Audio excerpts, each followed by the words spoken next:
শিশুর মানসিক স্বাস্থ্য এর সঙ্গে কি শিশুর খাদ্যাভ্যাসের কোনো সম্পর্ক রয়েছে? হ্যাঁ, নিশ্চয়ই। ইনফ্যাক্ট একটা কথাই তো আছে যে পেটে খেলে পিঠে সয়। তো পেটে খেলে এখানে পিঠে শুধু সয় না, মাথাতেও সয়। তো সেই আমার ব্রেনের ডেভেলপমেন্ট বলুন, যা কিছু বলুন, আমার শরীরের ডেভেলপমেন্ট সবই তো আমাদের ক্যালোরি থেকে বা ম্যাক্রো অ্যান্ড মাইক্রোনিউট্রিয়েন্টস থেকেই তো আসবে।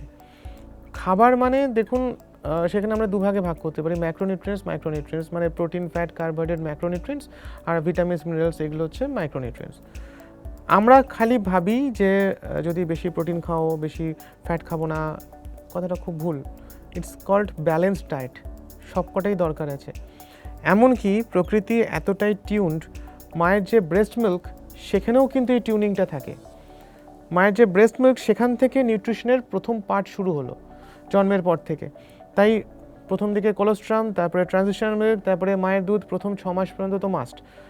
ওখানেও যে four milk and hind milk, মানে প্রথম যে দুধটা বেরোচ্ছে তার ভেতরে কিন্তু সুগারের মাত্রাটা বেশি থাকে, ল্যাকটোজ বেশি থাকে, যেটা ব্রেন গ্রোথে হেল্প করে। পরের দিকে প্রোটিন, ফ্যাট বেশি থাকে, যেটা আমার বডি গ্রোথে হেল্প করে। তো প্রত্যেকটা স্টেজেই ফাইন টিউনিং রয়েছে। ওখানে বাচ্চাটি মায়ের ওপর বা বড়দের ওপর ডিপেন্ডেন্ট।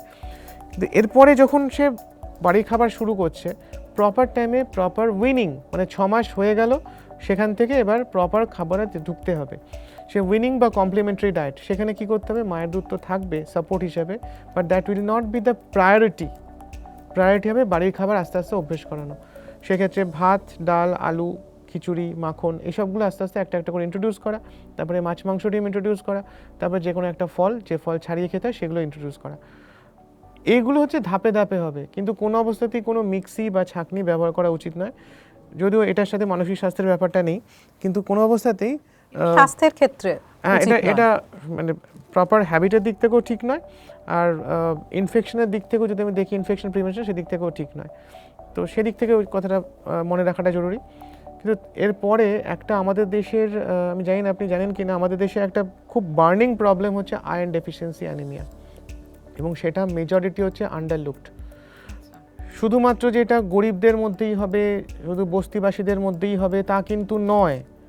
যারা ওয়েল প্রিজার্ভড ফ্যামিলি, তাদের মধ্যেও আয়রন ডেফিসিয়েন্সি এখন র্যান্ডম।